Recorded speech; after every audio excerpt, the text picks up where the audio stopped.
I have no real good reason as to why I did this other than pure curiosity and ambition.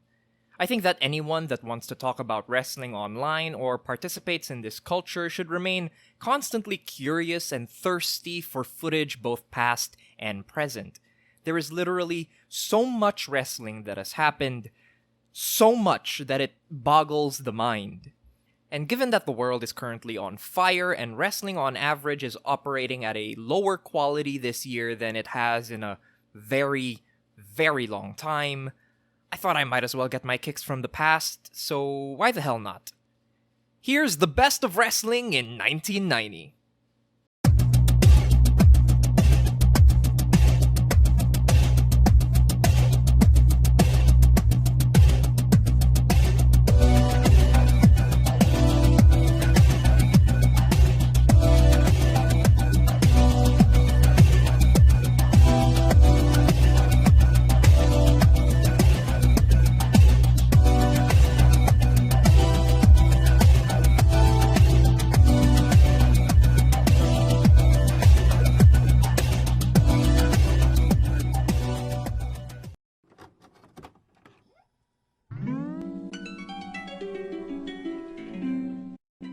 So it's important to note that I called this video The Best of Wrestling in 1990 and not a comprehensive review of wrestling in 1990 because this project is far from comprehensive in any way. As you might imagine, I did not watch every single match that made tape in 1990. I didn't even watch every major match in every major promotion from 1990. So let me take you step by step into how I constructed the watch list for this project. For my baseline, I used the Match of the Year spreadsheet curated by my friend Simon of HANDWERK Reviews. Check out his blog, link in the description below. This list contained every match that Simon rated 3 stars and above, which, based on my experience with his work and taste in wrestling, roughly translates to matches that I would rate around 4 stars and up. Shout out to his Year in Lists series, by the way, of which this format is more or less a direct ripoff. On top of that baseline list, I then went to CageMatch.net's match guide for the year 1990. I didn't add every match that was on there to the list, but instead cherry-picked the matches that I found most interesting and that I thought would have the highest chance of being enjoyed. While that list was already pretty robust at over 100 matches, I then subsequently added more based on the listed and recommended matches from the ProWrestlingOnly.com forums. Again, I did not add every match that could be found listed on those forums, but I instead found what looked interesting, scanned the comments from users on the forum, and added it to the list if I found it either notable or potentially fitting my own personal taste. So what you have from there is a Frankenstein's monster of a recommended matches list. It is a curated list, based on curated lists, based on curated lists, and so on. The sample pool has been whittled down by literally generations of wrestling fans before me. The final result was a list of 199 matches that I watched in mostly chronological order and rated along the way. Of the 199 on the watch list, I was unable to see 22 of them because I was unable to source the footage, and in a couple of cases, I just couldn't be bothered to finish the match.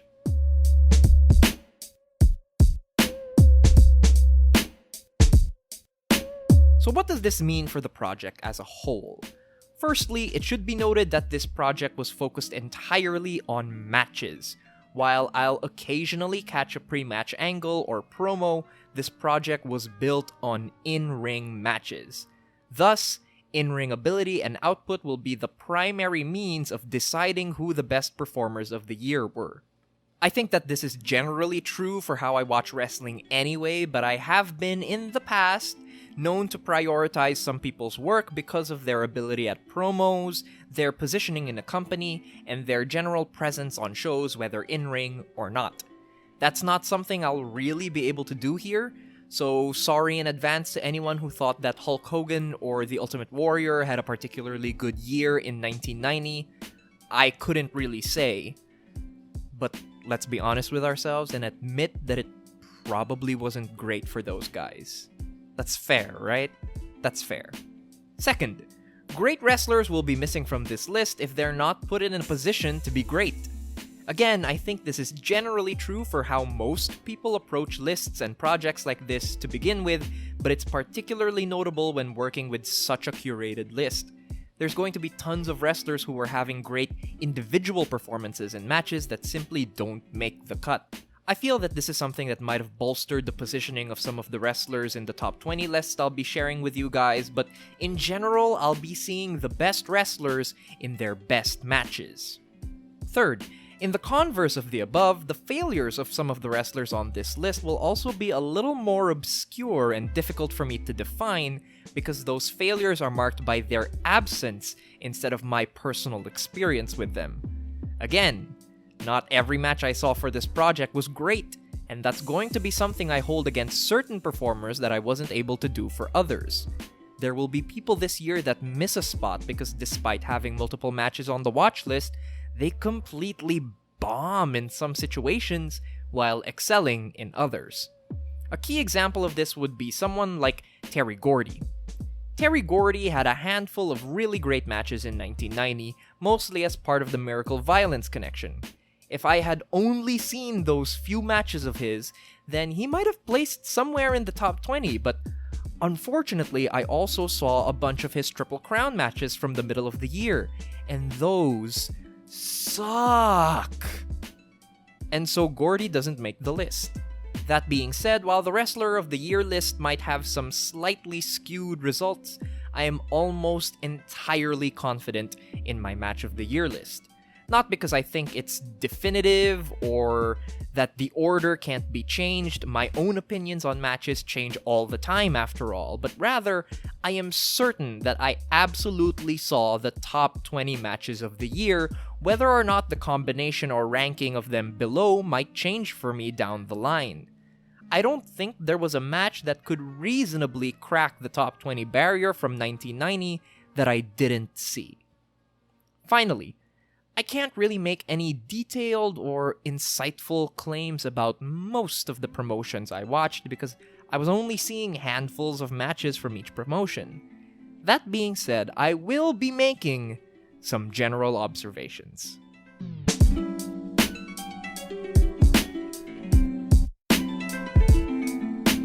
Deciding to do a best of list for 1990 was a really good option for me for a few reasons. It's a nice break from the overwhelming amount of wrestling that permeated the scene in the late 2010s to today.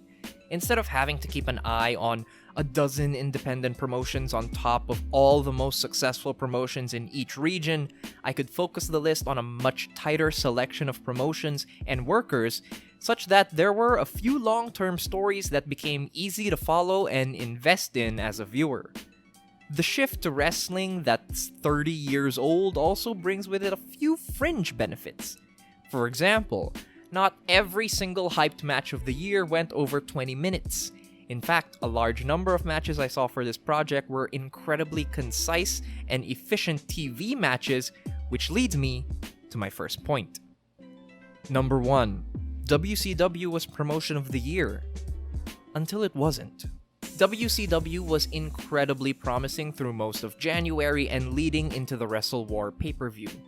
Their weekly TV shows were filled with really fun, heated matches featuring the likes of Ric Flair and the Four Horsemen, the Midnight Express, the Rock and Roll Express, and incredibly over babyfaces in Lex Luger and Sting.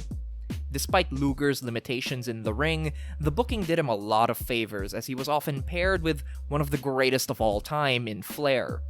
Wrestle War and the lead up to that pay-per-view was some of the best stuff I saw on the entire project, with everything progressing naturally with just good old-fashioned American-style booking.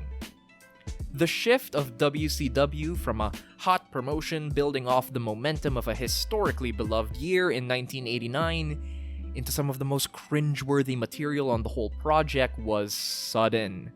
It all came crashing down at the Capital Combat pay-per-view. The downturn in my interest in WCW in 1990 can be summed up in this word: RoboCop. When RoboCop came to free Sting from a cage, it was when things took a turn for the worst.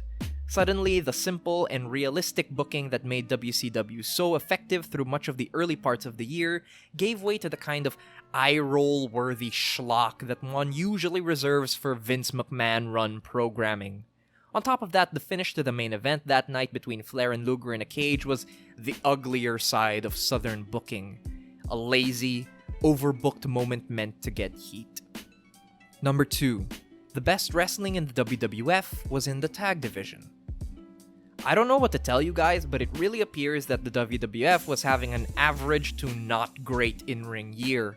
Very little from them stood out this year, which is to be expected when Hogan and Warrior are the two guys holding the top title through the calendar year. I even went out of my way to see some of the more significant matches from this time that maybe on a good day could have gotten a recommendation from me. Specifically, I did watch the two big Warrior matches of the year against Hogan at Mania and against Rick Rude in a steel cage at SummerSlam. They were both bad. I know something like Hogan Warrior especially will have its fans, but I'm willing to bet all those fans were born before 1990 and saw that match live on pay-per-view or on VHS at the time. I simply don't have the nostalgic and sentimental attachment to that match that one probably really needs to enjoy it. That being said, easily the two best matches in the WWF all year were both in tag settings, and funnily enough, both were matches that didn't even make television. In general, the Rockers and the Hart Foundation held down the fort in terms of putting on quality pro wrestling in the WWF. It's honestly no wonder that both Shawn and Bret would be looked to carry the whole roster just a few years down the line. That both these teams wrestled one of the better tag matches of the year in something that never even makes air because of a botch? Yeah, that sounds very much like the most WWF thing that could have happened all year. Number 3. All Japan Pro Wrestling was promotion of the year, but EMLL was close. Yes, I know. I have the whole video series harping on about how All Japan is the greatest thing ever, and any wrestling fan who spent enough time on the internet has heard this take a few million times before. But it's worth noting that through much of the first half of the year, the All Japan I was seeing felt stagnant and a little stale. Tenryu was easily the best performer in All Japan for much of the early year, so knowing that he was on his way out the door made a lot of All Japan's first 5 months feel really inconsequential. There was a real sense that Tenryu was bringing all the life to the matches that I saw, and once he left, it felt like a huge blow to the roster. But then, something happened. Oh, you all know what happened. I have a bunch of videos covering it, but it cannot be understated just how valuable the Misawa vs. Jumbo rivalry was to All Japan. It completely revitalized the product in quick fashion. Everything about Misawa's unmasking leading into his victory against Jumbo on June 8th has the same kind of paradigm-shifting significance that I've only ever experienced in my lifetime when CM Punk cut a promo that you might have heard of in 2011. Unlike the WWE in 2011, however, All Japan capitalized on the biggest and best feud of the year and made it the centerpiece of their booking for the next 2 years to come. Everything you've heard about Misawa vs. Jumbo is true, and seeing it in action, chronologically unfolding, only emphasizes what a stunning accomplishment it was. But I do want to take the time here to give some credit to Empresa Mexicana Lucha Libre. The company that we now know as CMLL, the oldest professional wrestling company in the world, had an extremely strong year filled with big major title matches and apuestas that came off extremely well, on top of a large number of fantastic trios matches. EMLL was probably the most consistent promotion of the year, with some very exciting matches scattered throughout the entire calendar year and peaking towards the back half with one of the best rivalries in the world. In any other year, EMLL would have easily taken promotion of the year for their consistent level of quality and their high markers of excellence. But they were up against a company that launched themselves into the realm of legends. There was no stopping All Japan from taking 1990.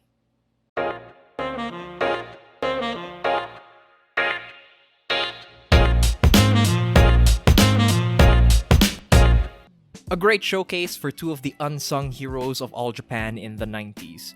Fuchi is at his best when he gets to bully and stretch out one of the young guns, and Kikuchi is uniquely capable to fill that role as a sympathetic underdog. A great match to display that the best of All Japan wasn't just the Four Pillars and Jumbo.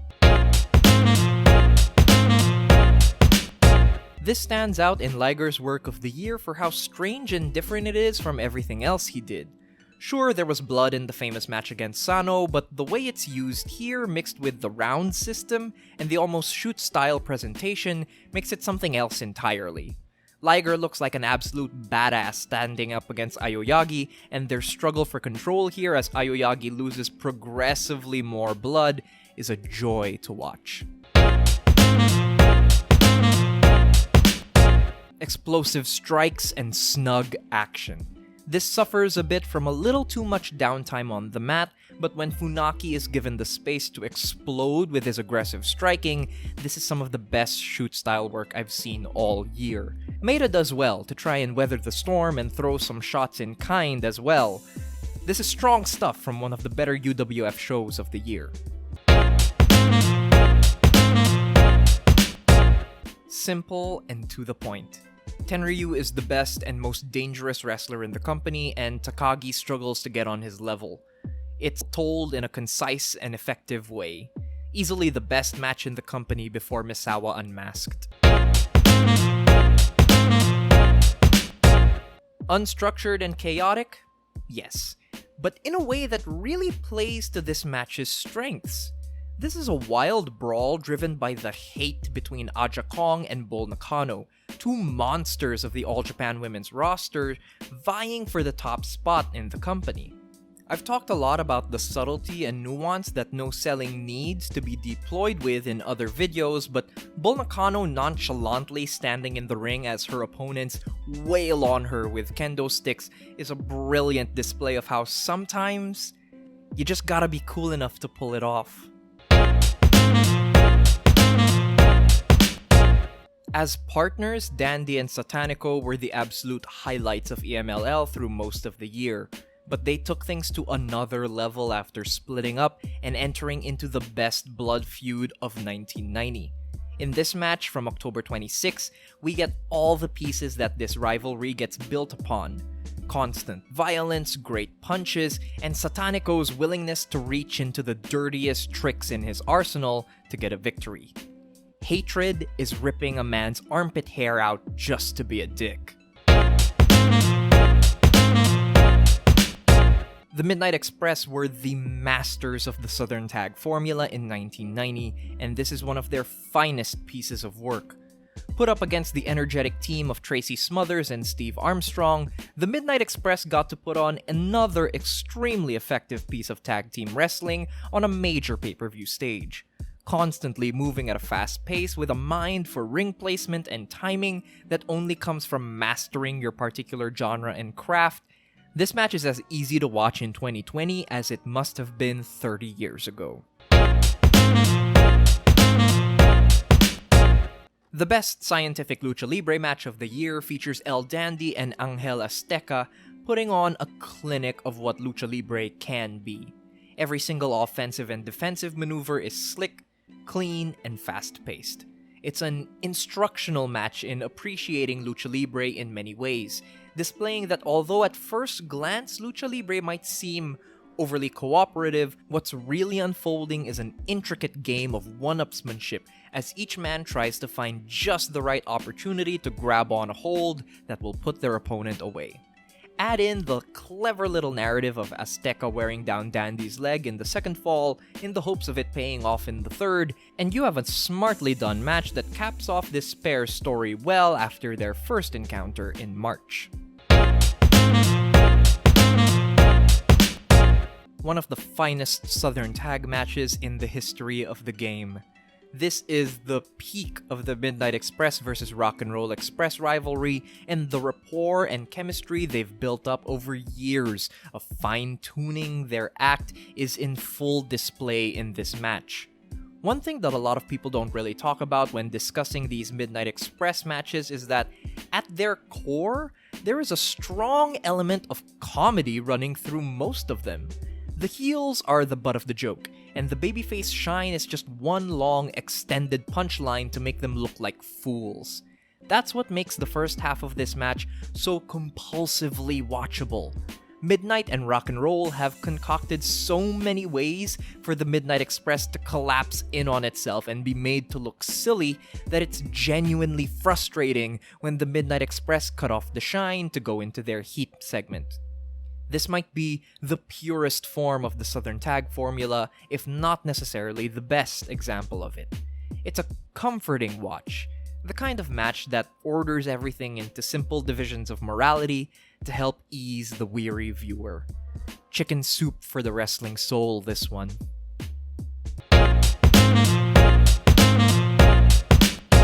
A hard-hitting shoot-style affair bolstered by the powerful personality running through it.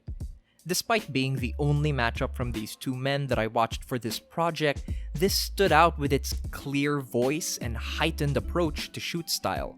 There's all the aggressive, stiff striking that you want out of a really exciting bout from this genre, especially as it ramps up towards its brilliantly timed and executed finish. But worth noting here is that the mat work is intricate and varied in a way that a lot of the shoot style I watched from 1990 just wasn't. But what really makes this match is Minoru Suzuki.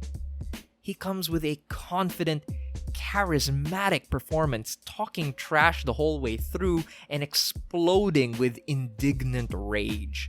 It's an unforgettable performance filled with both brilliant ring work and crystal clear character work. Whatever happened to this Suzuki kid? I doubt we'll still be talking about him 30 years later. The UWF match of the year, if just barely. Love this match. I'd already enjoyed a lot of the Fujiwara stuff I'd seen through the year, but this match cemented him as the MVP of UWF in 1990 for me at least. His smug, old man grin as he tries to headbutt Takada into oblivion is one of my favorite things in wrestling from 1990. What a performance from Fujiwara here, brutal in very simple but impactful ways. Takada for his part holds up the more explosive end of the match here with big kicks and takedowns, something that comes to a head in the finishing stretch. One of the things that I valued most about this match is how it taught me what shoot style could offer. The rules of shoot style are probably one of the major barriers for many fans unfamiliar to it. This match, with its simple on-screen graphics and tight structure, is a great example of what shoot style can be when creating drama using the constraints placed upon it. It maximizes the genre in a way that few other UWF matches that I watched this year did, which helped add to the big fight feel these two fostered together. What a match with one of the best individual performances from any wrestler all year. I talked about this match a lot in a Walking the King's Road video before, so I'll keep this short. I'm very fond of this match. It's comforting and familiar to me in the way most of our favorite art is. It's rife with moments that retain so much power and significance to this day that adds to the great mythology that is the King's Road era in All Japan. It's a great match that's well worth your time, and one that properly sparks the best rivalry of the entire year. This is a simple piece of work from a bygone era when IWGP Heavyweight Championship matches embraced that approach as a strength. Vader is the big bad monster that's been carving a path through the promotion with the title in hand, and Choshu is here to take it away. Vader plays to his strengths by dominating with strikes, while Choshu reaches into his well of determination, fire, and taking it to the big man, even going after the eye that Stan Hansen famously popped out earlier in the year. It's a match that uses a simple structure to its benefit, steadily escalating the action as Choshu works to chop down the obstacle in his path on the way to the IWGP Heavyweight title. Easily the best heavyweight match in New Japan all year. There's no deep, lore-based reason for you to go seek this match out. This match fucks, plain and simple. It's breathless, aggressive, non-stop action from start to finish. Even in its clipped state, missing the first 5 or so minutes, one gets the impression that these guys didn't waste any time at all. If you guys enjoy fast-paced, efficient wrestling that cuts all the bullshit and goes straight to the good stuff, this is the one for you.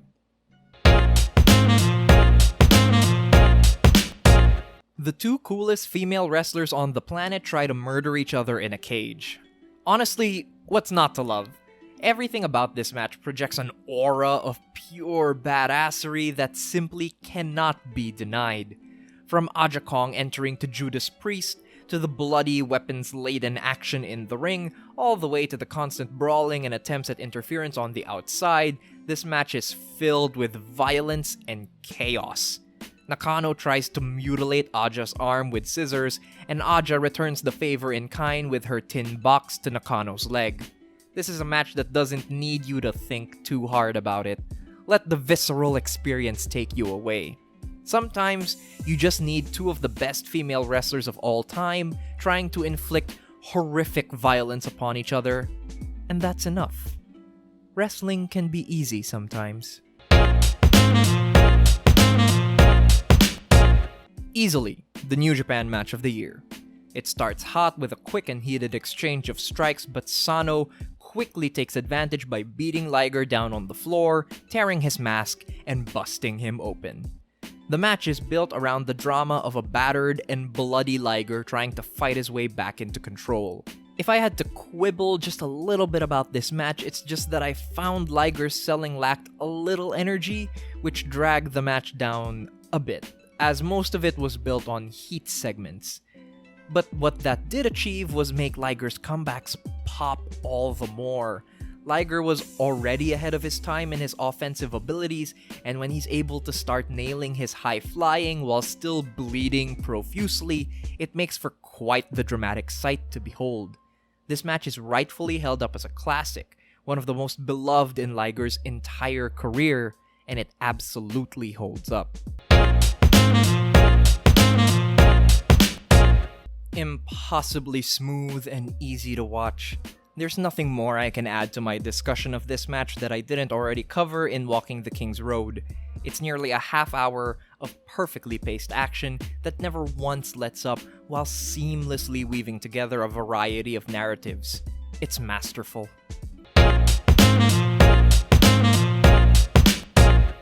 We've been over this. Everyone has been over this. If you want a more detailed take on this, check out my Walking the King's Road video, or literally any pro wrestling message board that's ever existed. It is exactly what everyone says it is. Era-defining, a momentous shift, a turning point in history. It is all these things as well as being an incredible match. There's not much left to say that hasn't already been said.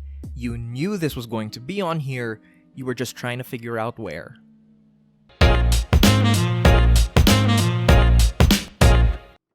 Entering this project, this was my working match of the year. If you go back and watch my Walking the King's Road video covering this match, you'll see that I even gave it the full 5 stars. I've wavered from that rating. The opening half of the match suffers from the same slowness that plagues their first bout, and it can feel a little listless.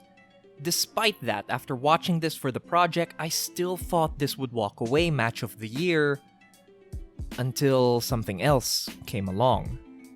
But none of that takes away from one of the best second and third acts in the history of pro wrestling. When Jumbo snaps, it's a reassertion of intention and purpose. He will not be put down by this young man, not when he's weathered every storm that there is to get to his spot. The fact that even his shift in temper isn't quite enough to put Misawa down at first, only emphasizing the changing of the tides in All Japan. Jumbo comes away with the victory in the end, but it took everything in him to put down the power of a youthful wrestler desperate to cement his place as the best in the world. Watching this back, every moment after Jumbo's shift in temperament had me on the edge of my seat, experiencing it anew. All the sag and drift of the first half gets erased in a wash of pure emotion. Is there bias here in that I've covered this match in the past and invested myself into the characters involved? You're goddamn right. That's emotional investment. That's pro wrestling. It's what we love this for. And here we are. The only thing that could topple two of the most beloved matches in pro wrestling discourse is a bloody lucha de apuesta from the two best wrestlers in Mexico. As momentous and significant as both Misawa Jumbo matches are, the two matches from bell to bell feel incomplete. There's always just a little bit lacking. There's nothing lacking from El Dandy versus El Satanico in their hair versus hair match in December of 1990. It delivers exactly what is promised, a bloody and violent payoff to one of the most heated and bitter feuds of the year. From bell to bell, this is a scrappy brawl between two men who absolutely hate each other. Nothing here can take away from the illusion that these are two men who want to inflict nothing but pain and suffering upon the other.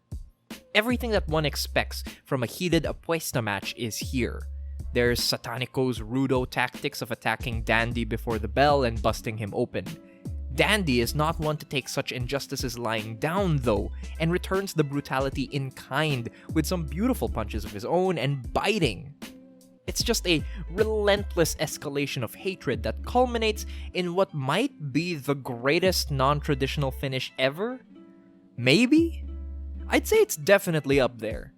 Do not sleep on this match and do not sleep on Lucha Libre. It's gems like these that need to continue being discussed as part of the wider wrestling narrative that in general seems to overlook Lucha. Don't overlook this match. El Dandy versus El Satanico. The match that toppled Jumbo Misawa. The best match of 1990.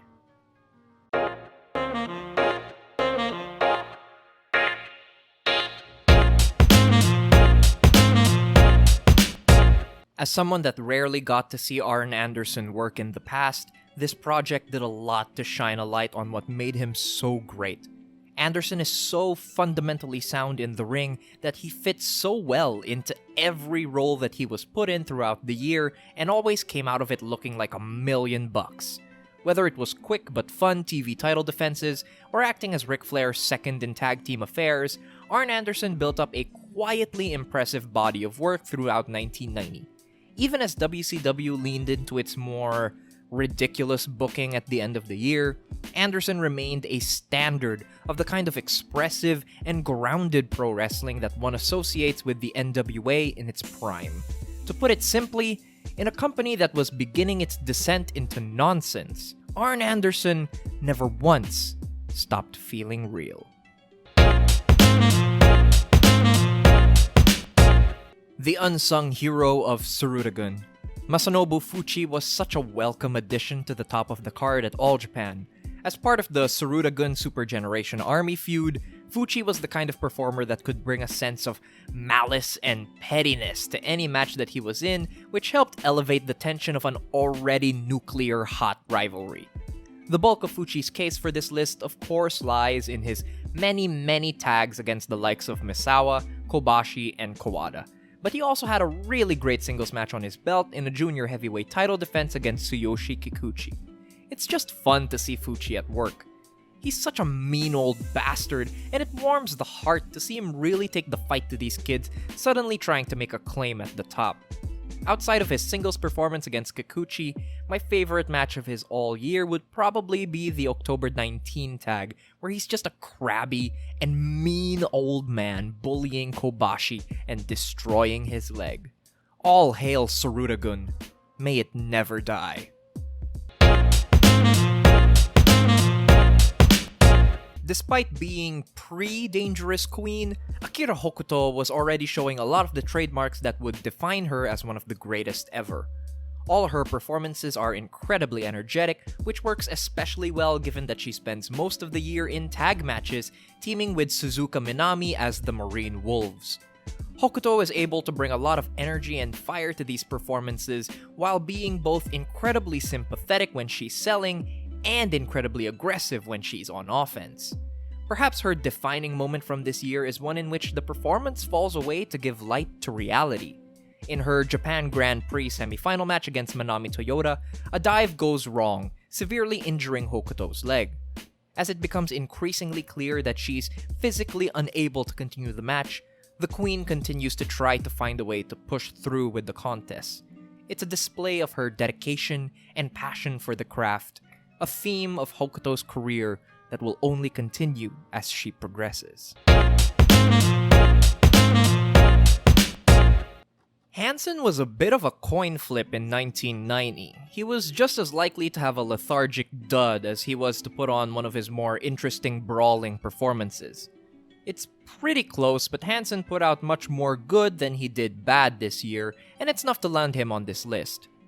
Probably his most infamous contribution to the year is hitting Vader in the face so hard that the man's eye popped out of his skull. The match itself was pretty great, but all the Vader matches are marred with a non-finish. In fact, this is true for a lot of Hansen stuff outside of All Japan, with the peak of his non-All Japan work being his fun little feud with Lex Luger that rounds out the year. The best stuff of his 1990 comes in tag matches, particularly in his series against the Miracle Violence Connection. The singles matches against Gordy can be skipped, but he got some pretty good chemistry with Steve Williams and they put on some really good work together. Overall, an inconsistent year, but a good one in the end. Old man smiles while throwing headbutts. I really shouldn't have to justify my pick here any more than that, but let me try. Shoot style is something that's mostly alien to me, and this project has exposed me to more of it in a short amount of time than any other in my wrestling fandom. And of the limited sample that I saw from UWF in 1990, Yoshiaki Fujiwara was the standout in every match of his that I saw. He had a rather varied approach to his matches throughout the year. He could focus on the tight grappling and mat work, but he also wasn't afraid to throw some heavy strikes when the time came. Add to that his immense charisma, coming across with the kind of casual cruelty that made the second Takada match of the year so damn good.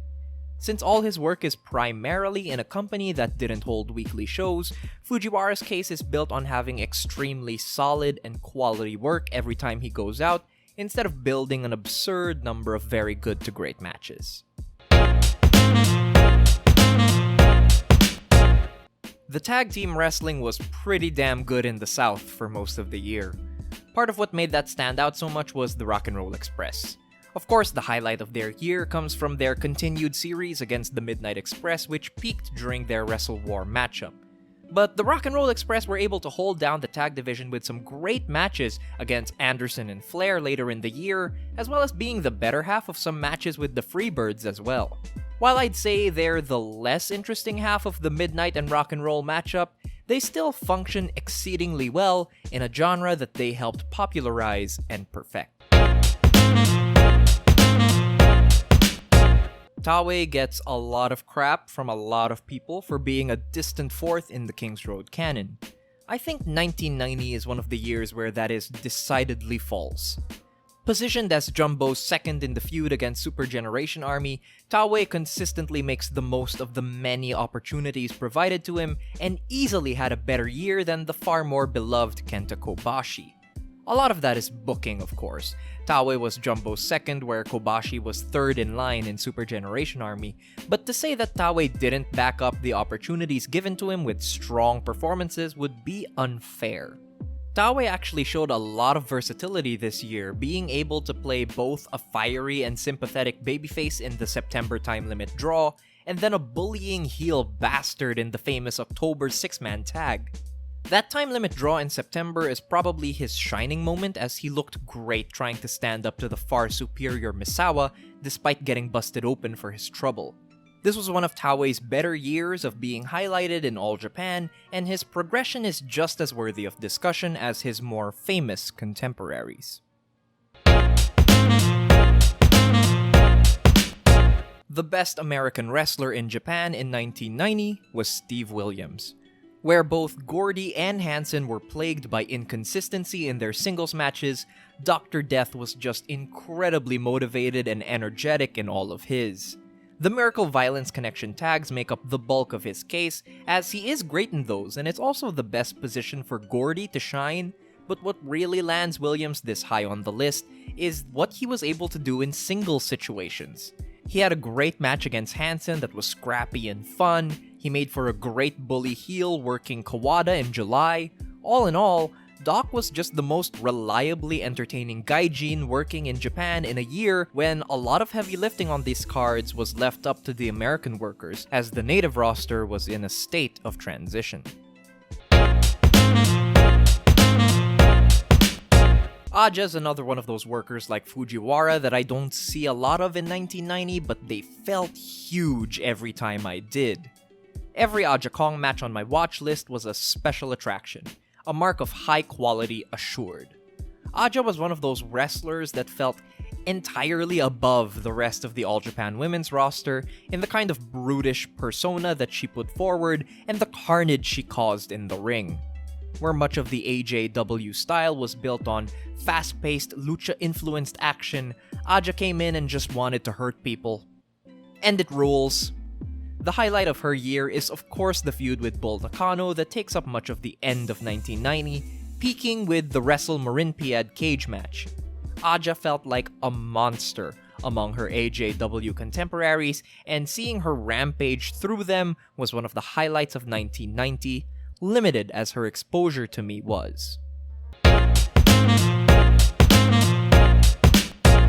I've talked a lot on this list so far about quality over quantity. Atlantis in 1990 took advantage of quantity to land him this high on the list. Now, don't get me wrong, Atlantis rules. This isn't a knock on his performances at all because he was consistently a highlight whenever he was in the ring. He was incredibly smooth and exciting, always endearing, a technico's technico. He could draw sympathy with ease, and his comebacks could always suck you in, especially when he's working in trios matches with some of the best wrestlers in the world. Unfortunately, Atlantis just wasn't given the chance to shine on his own through much of the year. He's usually a great part of trios matches where he's usually the third or fourth most important person in the ring. His biggest singles opportunities in the year were an abbreviated program against El Dandy that never felt properly concluded, and a big Apuesta match against an aging Kung Fu that I honestly couldn't be bothered to see. Nevertheless, when Atlantis had the chance to just wrestle, he always looked fantastic and added a much more sympathetic edge to a lot of the trios matches wrestled throughout the year.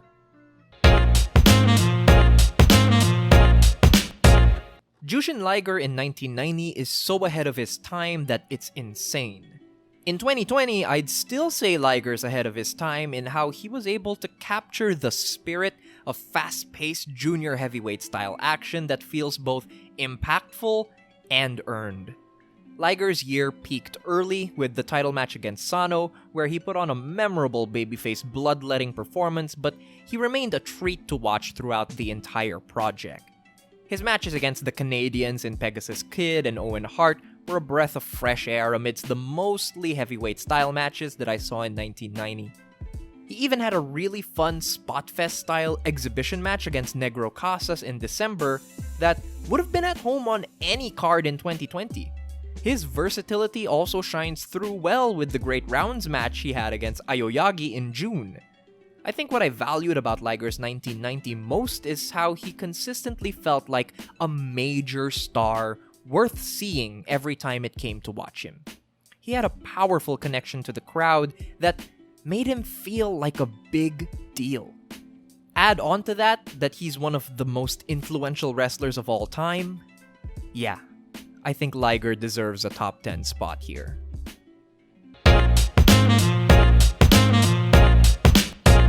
She's just so fucking cool, guys. Bull Nakano is so fucking cool. I know you've heard me mention it already, and if you're on this channel, odds are you've seen this GIF floating about online, but Once you've seen Bull Nakano standing in the middle of the ring without a care in the world as two women whack at her with kendo sticks, how does that not appeal to some innate part of you that just wants to see cool people doing cool things? Despite having less footage on hand than someone like Manami Toyota or Akira Hokuto in 1990, no one in All Japan Women's Pro Wrestling felt half as important as Bull Nakano. She was the unstoppable boss at the top of the heap, and she made the absolute best of that aura in a way that I honestly find comparable to someone like Brock Lesnar. Bull Nakano gets to no-sell with impunity because she makes it look so damn good. We've talked about the feud with Aja and the Wrestle Marinpiad cage match, but another prime Bull Nakano moment from 1990 is her title match against Manami Toyota in July. After pushing through to win a turbulent tournament in June, Toyota earns a shot against Bull Nakano and just get absolutely leveled. Nakano destroys her with ease. And it's so weirdly satisfying and cathartic to have a performer able to project that sense of confidence with such comfort. Sometimes, wrestling is as easy as acknowledging the plain facts in front of you. And it's a fact that Bull Nakano rules.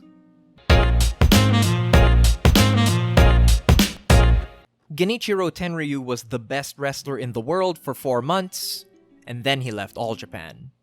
I cannot stress to you enough how clear it was in the early parts of the year that no one was performing on the level of Genichiro Tenryu. He was aggressive, hard-hitting, petty, and dismissive of his opponents while somehow still being explosive at the same time. His presence in multiple tag matches throughout January really helped to bolster the All Japan product when it felt mostly stale. In his short time still performing for All Japan, Tenryu had a great tight little match against Isao Takagi that showed him playing a brutal worker at the top of his game, putting someone back in his place. Tenryu did some great tag work with Hansen as well, with their tag match against the Miracle Violence Connection being an early year highlight for All Japan. But probably the best little gift this run early in the year gave us was a really fun clash of styles and personalities against Randy Savage for the All Japan WWF Wrestling Summit in the Tokyo Dome. Tenryu closed out the All Japan tenure with a very strong match against generational rival Jumbo Tsuruta. Then he pretty much vanishes from this project, except for a quick dip in for his match against George Takano in October for SWS. Tenryu didn't stick around for long in this project, but while he was there, he was operating on a level that most wrestlers would struggle to ever reach in their careers, let alone reaching within a single calendar year.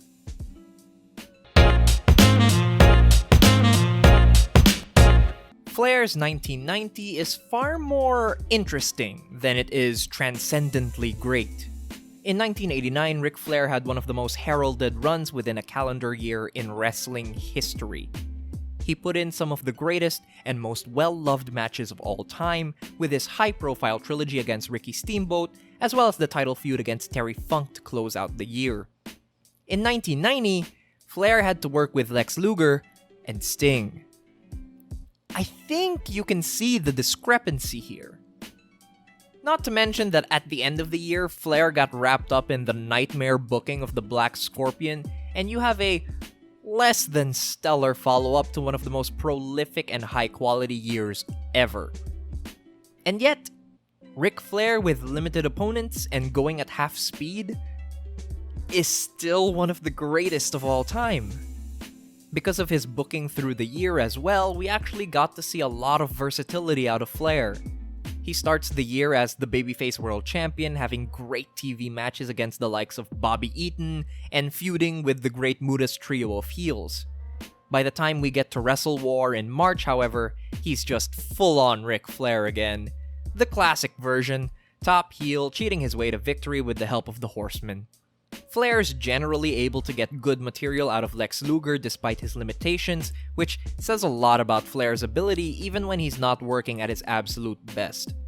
He drops the title to Sting in something fun but not great, and then we get to see Flair in some positions we don't usually see him in. Alongside Arn, he has a really enjoyable tag feud against Doom that sadly never quite pays off as he gets roped into finishing the Black Scorpion angle by Starrcade. Again, it's not a perfect year for Flair, but being who he is, he's consistently put in a position to excel, and he just can't help but be really great, even when he isn't really trying.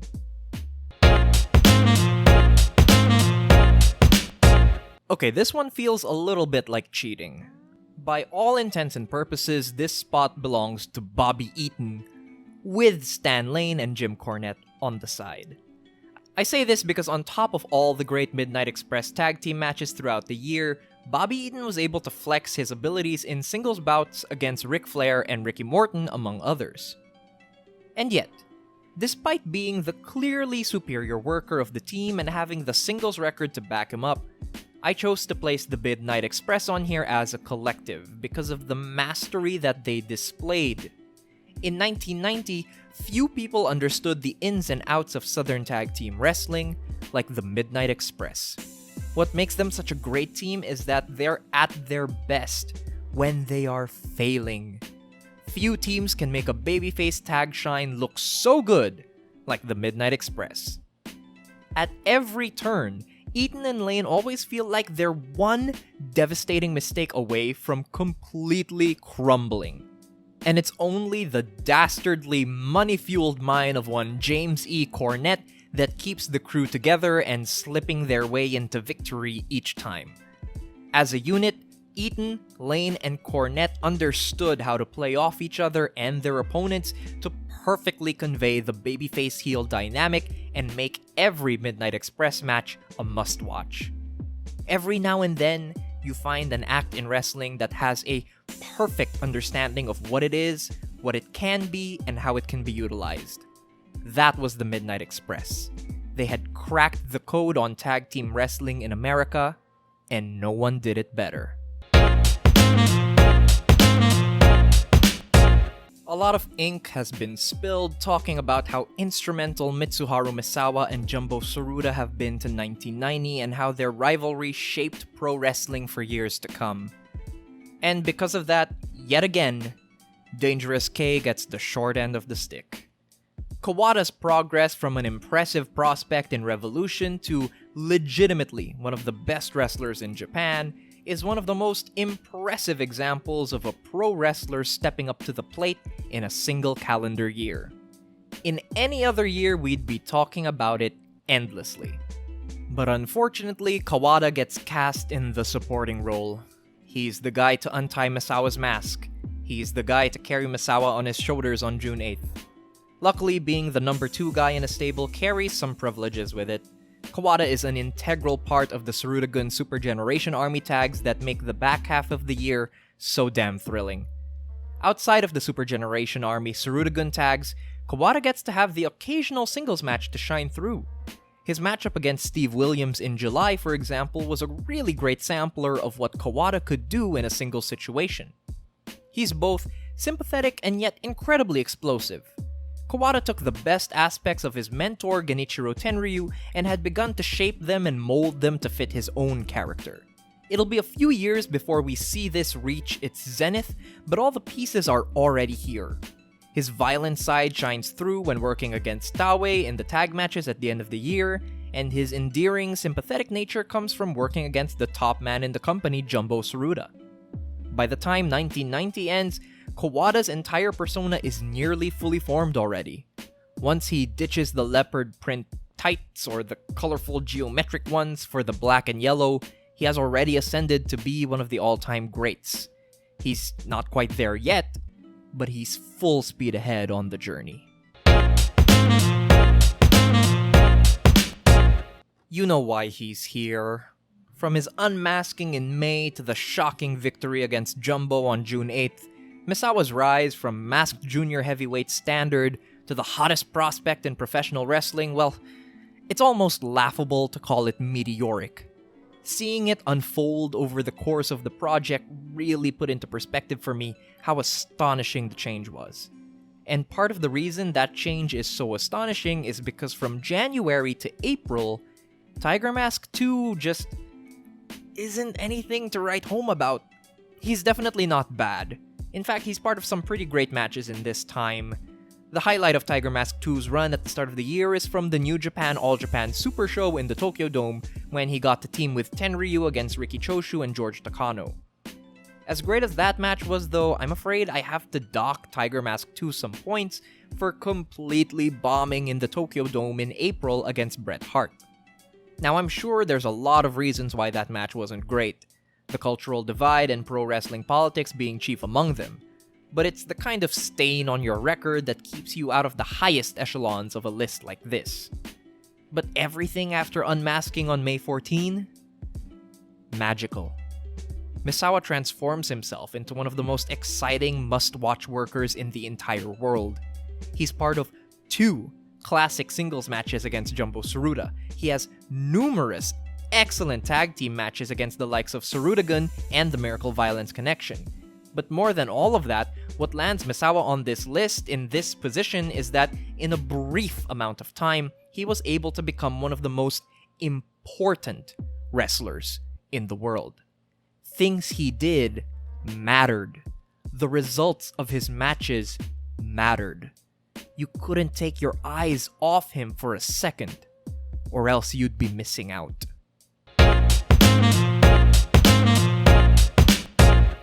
El Satanico is probably my favorite luchador of all time. Take that with a grain of salt, as I still consider myself a Lucha Libre novice, but every time El Satanico was on my screen wrestling in 1990, he demanded attention. From his eye-catching name to his pitbull-like tenacity and ferocity in the ring, everything Satanico did in the ring was captivating and filled with immense physical charisma. Satanico is one of those guys that never has to change too much about himself to fit whatever role is asked of him. For most of the year, he appears to be a technico in his team with El Dandy, and it still works with him being a ferocious fighter. He especially shows this in his Apuesta match against Jerry Estrada. It's not a blow-away great match, mostly because of Estrada, but by the sheer power of Satanico's excellent performance, it becomes something worth seeing. But outside of that, he's mostly found in really great tags and trios matches blurring the lines between Technico and Rudo to great effect. He's just so cool, it's kind of hard to hate him. When the switch flips at the end of the year and he gets to unleash the full power of his Rudo inclinations, however, Satanico's year kicks into a totally new gear. As the sadistic counterpoint to El Dandy, the full breadth of Satanico's ability becomes clear. He's the perfect bully Rudo, both vicious and scheming, that allows for a classic story of good and evil to play out in such satisfying fashion. Although one other person had a better year in Mexico, no luchador captured my imagination more than El Satanico did. A fantastic year from a fantastic wrestler.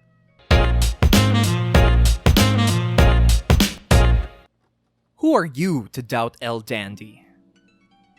If your only knowledge of El Dandy is a throwaway line in a 1999 Bret Hart promo, then you are missing out on one of the greatest luchadors of all time. Although Satanico wins over the Hart, no one in Mexico had a better year than El Dandy. Of any wrestler in the world, no one had a more complete and varied year than El Dandy did in EMLL. For much of the early year, he easily shifts between leaning towards Technico and Rudo in his team with El Satanico and feuding against the likes of Angel Azteca and Atlantis. The pair of title matches against Angel Azteca highlight Dandy working a little closer to the Rudo side of things, while also highlighting his more scientific ability in the ring. In every trios match and title match he had in 1990, Dandy was so slick and clean in his execution. Although he wasn't the most high-flying member of the roster, Dandy always kept the pace moving briskly when working trios matches. He had just enough flash in his offense to dazzle the eye while mixing in all the tricky mat work you'd expect from a top-level lucha champion. It's only during his feud against Satanico to close out the year that I truly appreciated Dandy as a character as opposed to just a very good wrestler.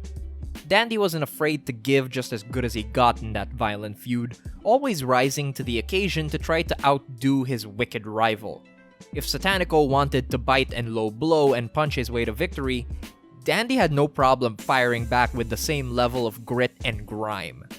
Perhaps nothing sums this up better than the brilliant finish to the match of the year, their hair versus hair match in December. It's a realization of everything you want a top babyface wrestler to be. Sympathetic yet strong, honorable yet cunning. It's a shining moment to top off an incredible year-long run in the oldest professional wrestling company in the world. No one in all of the Americas had a better year than El Dandy. For that, we'd have to go back to Japan. Of course it's Jumbo. At no point while going through this project did I ever really doubt that Jumbo Tsuruta would be the wrestler of the year. There were points where I might have considered El Dandy, but that was never a war that El Dandy could have won. Where Dandy appeals to the critic and historian in me, Jumbo cuts through all the pretension and appeals to the fan in me. Jumbo Tsuruta in 1990 was more than just match ratings on a spreadsheet. He was the most significant pro wrestler in the world. But let's put that on hold and just talk about the matches first. Even if we stripped away all other factors, Jumbo had a better year despite missing out on the match of the year slot. Even while being outshined by Tenryu performance-wise early in the year, Jumbo was no slouch. He was still very clearly one of the top workers in Japan from January to April, and pretty easily had a better year than any comparable New Japan heavyweights at the time. Then of course, once May comes along and Tenryu leaves, there's nothing in the way for Jumbo to be the undisputed best worker in All Japan, having amazing matches all through the rest of the year with a variety of opponents from the Gaijin forces to the young guns in Super Generation Army. Of course, there's the two classics with Misawa. And more than just the in-ring quality of these matches, it's the emotional resonance from this rivalry that meant Jumbo had an unshakable spot at the top of this list.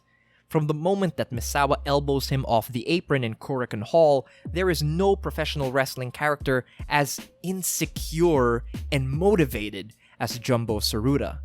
The rivalry with Misawa threatens to undo everything he's worked for, to change his very concept of self. The only way to overcome it is to set everything back in its place. To fight back against the onslaught of time and youth and remind the world that Jumbo Tsuruta is the top man in All Japan. That internal struggle, manifested into violent outward combat, is the kind of stuff that makes King's Road era All Japan so beloved to this day.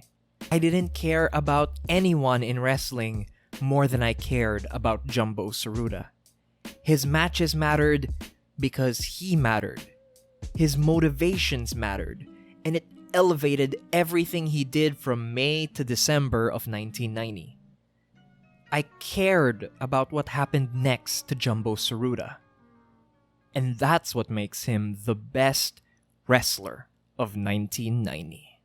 First and foremost, I want to send a huge thank you to IQWrestler for putting together that wonderful intro video. Subscribe to him on YouTube, check him out on Twitter, follow him there. Thank you so much, IQWrestler, for contributing to this project.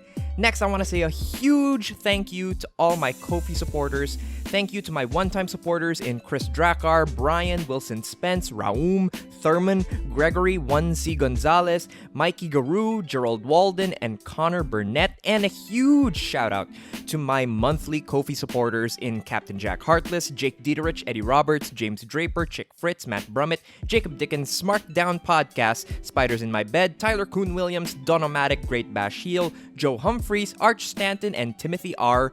Buchner. You guys are absolutely amazing. Thank you to everybody who stuck around for this long video. You guys are absolutely wonderful. Thank you. If you want to support the channel, check me out on ko-fi.com/Joseph Montecillo. Like the video, share it with your friends, subscribe to the channel. You're all amazing. Thank you so much, and have a good one.